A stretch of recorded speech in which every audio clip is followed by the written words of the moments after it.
Hey, it's Kim. And Britney just posted a 20-minute video.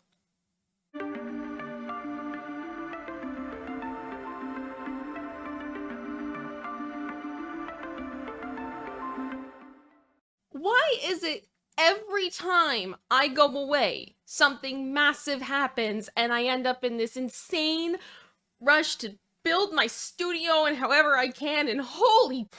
Okay, so not only over the past week have we had a court hearing where we now know that Lou Taylor and related people at TriStar Entertainment will be deposed.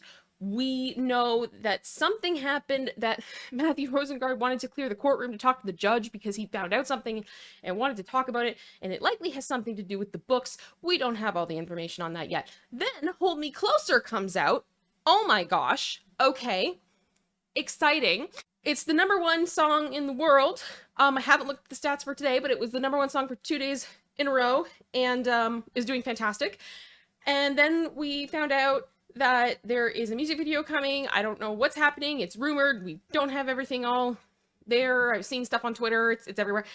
And it's the VMAs, and everybody's going, well, is Britney going to be at the VMAs? And my sister asked me that this morning, and I was like, no, I don't think she's going to be at the VMAs, because from the sounds of how she's been posting, she's processing a lot right now. As someone who has experienced trauma, I understand that it takes time, especially when you are processing trauma. I'm not surprised that she's not performing, because she may not feel ready. Maybe she is. I don't know. I'm not going to pretend to understand the brain of Britney Spears. But she just posted a 20-minute video of her talking. And I know this is going to sound very stupid as a YouTuber to say, but I really, really, really encourage you that if you have not heard this video, I know it's 20 minutes, but make that time and listen to her. As much as I don't want you to X off of this video and I want to keep talking, give you my thoughts, this is so important that she can talk and be heard, and I am so proud of her right now. It's ridiculous. Now forgive me, I don't have my whole setup with me, so I can't do things the way that I normally do. And my lovely sister was kind enough, while I was listening to this and crying, to grab the transcript.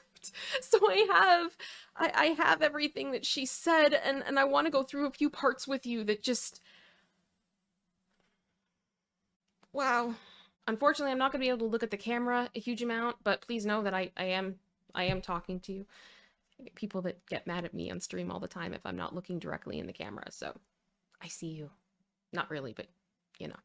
Basically, the video opens with her explaining that she's been nervous to talk about these things. She's been nervous because she feels like she wouldn't really be believed, and she has voiced that before. She actually said that in court when she talked about that when she heard what Paris Hilton went through, that she almost didn't believe it at first and how it affected her, and that was part of why she felt like nobody would believe her, because it was so crazy. The first thing I think is very interesting is at about the 3-minute and 30-second mark. She says, I know now it was all premeditated, and a woman introduced the idea to my dad and my mom, actually helped him follow through, and made it all happen. And I think that's very important, that we recognize that in Britney's mind, according to her, my opinion, speculation, is that that woman is Lou Taylor. I don't know who else it would have been, and considering that she was there the night that Britney was hospitalized and was the spokesperson of the Spears family at the time, I don't feel like that is a huge assumption, and just to cover my butt, it is speculation. So it goes into that she was in hospital for a bit, got out, and then immediately started going back to work because she did How I Met Your Mother. Then we fast forward to around the time that she was put in the institution. She talks about how she took on a lot of a bigger role with writing Glory and working on Glory, her last studio album, and that she gained confidence through that, and that was kind of scary for them, and I guess in her opinion. So she said, it was at the end of recording Glory, and my son named it, and things started to kind of take a turn because I was getting more confidence just for myself. And I think with that confidence, people go, oh, wait, what's going on now? Like, she's speaking up a little bit more. but it might not be a good thing if I'd been quiet for 15 years. I think confidence comes with enlightenment, which makes you think better, and that is the last thing they wanted me to do, was to actually be better. Because then who would be in control then? Yep. That sounds about right to me. From what I understand, I agree with that opinion. So then she talks about that she rejected a dance move at the rehearsals for domination. And that was the only reason that she can see that she did anything wrong that put her into the institution.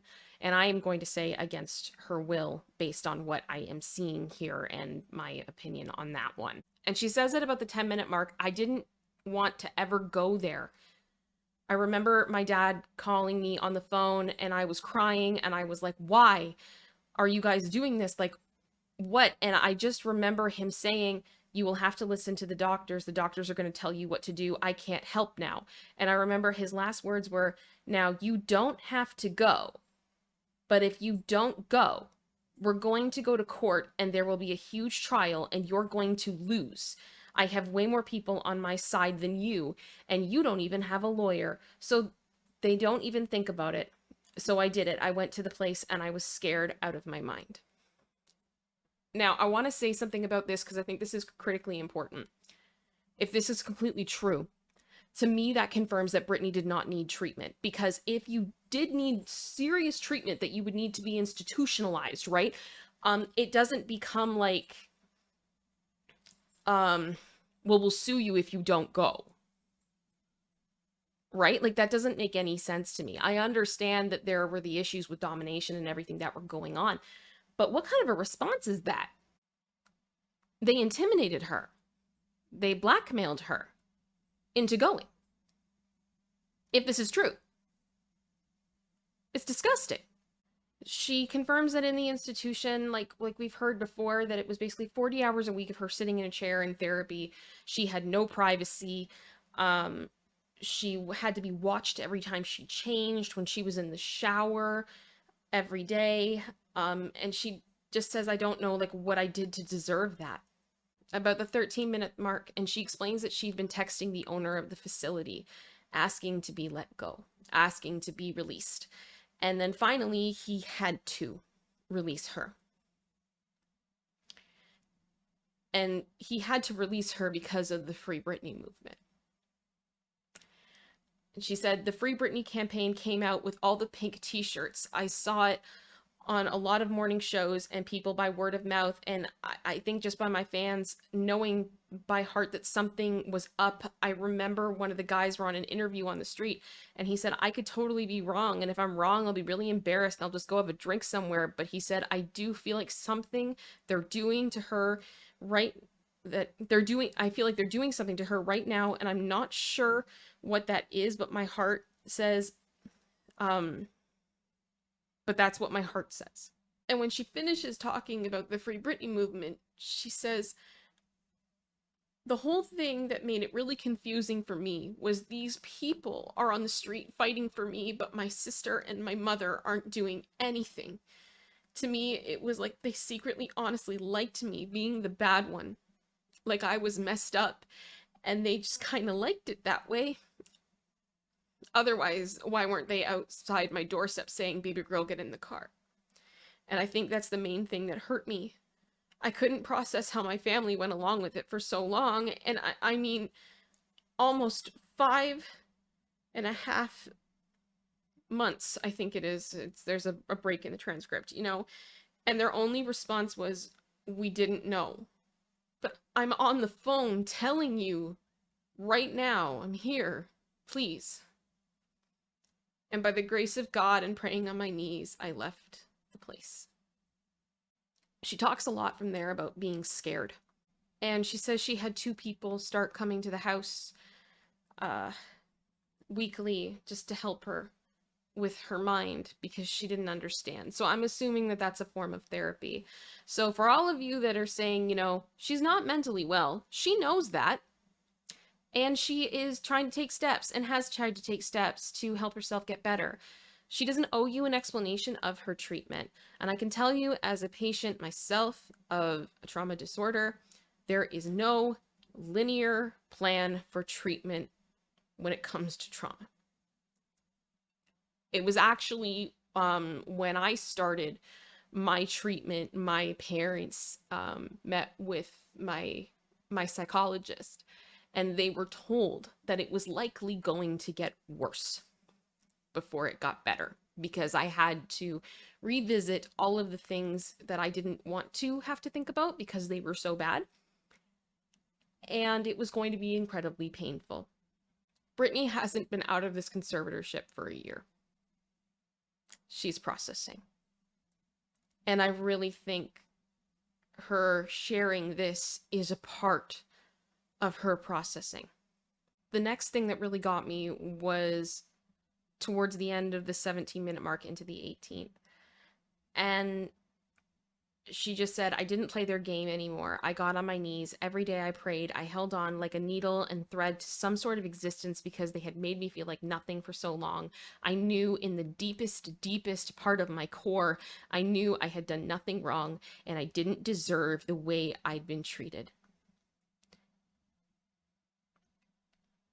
I think that is so incredibly powerful.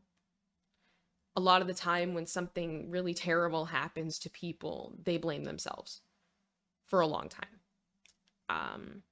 And I see Britney here being able to say, no, I didn't deserve this. I deserved better. And she's right. She's right. She talks about her struggle with believing in God through this time because she couldn't believe that he would allow this. She said around the 19-minute mark that I'm assuming during the residency that she opened up to her assistant because she had a phone with her, which she wasn't supposed to have her phone underneath the stage. But she had been talking to a guy. It was a secret boyfriend, and he wanted to leave the country with her. And she was like, well, what would Jamie do if I did? What would my dad do if I did? Probably would like throw me away somewhere. And the assistant said, you're kidding me, Britney. Your dad would never do that. And then she says at 19 minutes and 32 seconds, I didn't even do anything wrong. He still did it.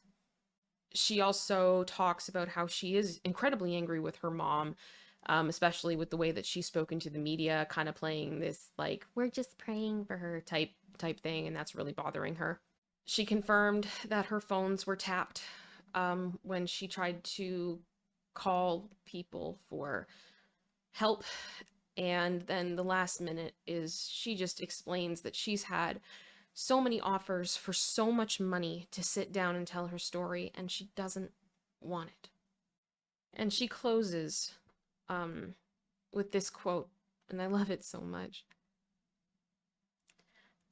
I'm sharing this because I want people to know I'm only human. I do feel victimized after these experiences, and how can I mend this if I don't talk about it? True. You need to talk about it. I have an amazing song right now with one of the most brilliant men of our time, and I am so grateful. But if you're weird, if you're a weird introvert oddball like me who feels alone a lot of the time, and you needed to hear a story like this today so you don't feel alone, know this, my life has been far from easy, and you're not alone. I understand that being emotional about this, being emotional about what Britney's been through when I don't know her, is probably very silly to many people. I don't know Britney.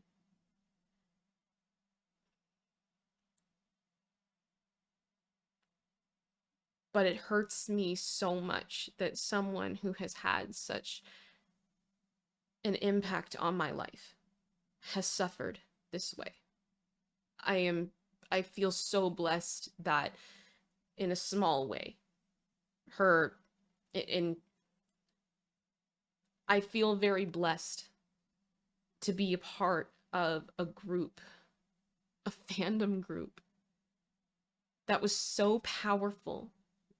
We were able to see and help her get out of this.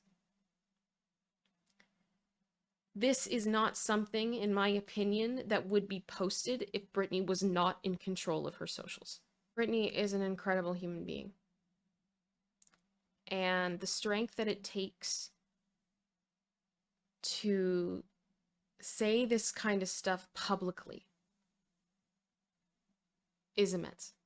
I truly hope that this inspires people to feel more comfortable talking about the things that have happened to them that maybe they think people won't believe them.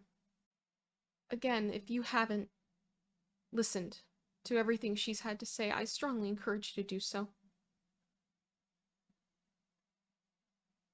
I'm filming this because I know I haven't even looked yet, but I know I'm gonna have messages going, Kim, what did you think about it? And I wanted to share with you guys my raw, real thoughts and emotions, and I'm sure I will be able to articulate my feelings better in the coming days, and I probably will listen to this again a couple more times and bawl my eyes out again, but that's not important right now.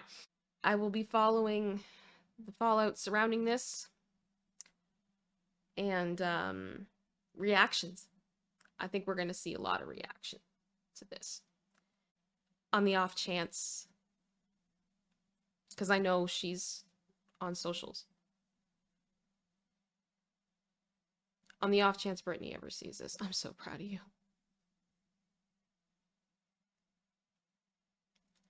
I just want everything good in the world for you because you deserve it. I'll close with this. People have underestimated Britney her entire life. Media dismissing her as a teeny bopper. You know, be a one-hit wonder. You know, someone who couldn't sing and wasn't that good of a dancer or whatever they wanted to say. And then it was that, you know, she was just, you know, a bad example for girls. And then it was that she was all these other things. I mean, everything in the book. She says multiple times, she said it now multiple times, that she believes that the people around her were trying to unalive her. I'm sorry I can't say the K word, but this is YouTube. She is a warrior. And we have not seen the last of Ms. Britney Jean Spears. Ascari. If you can, just go on Twitter right now, add her, send her love. We need to shower her in this right now. Let her know that we believe her. That's it. Much love. Bye.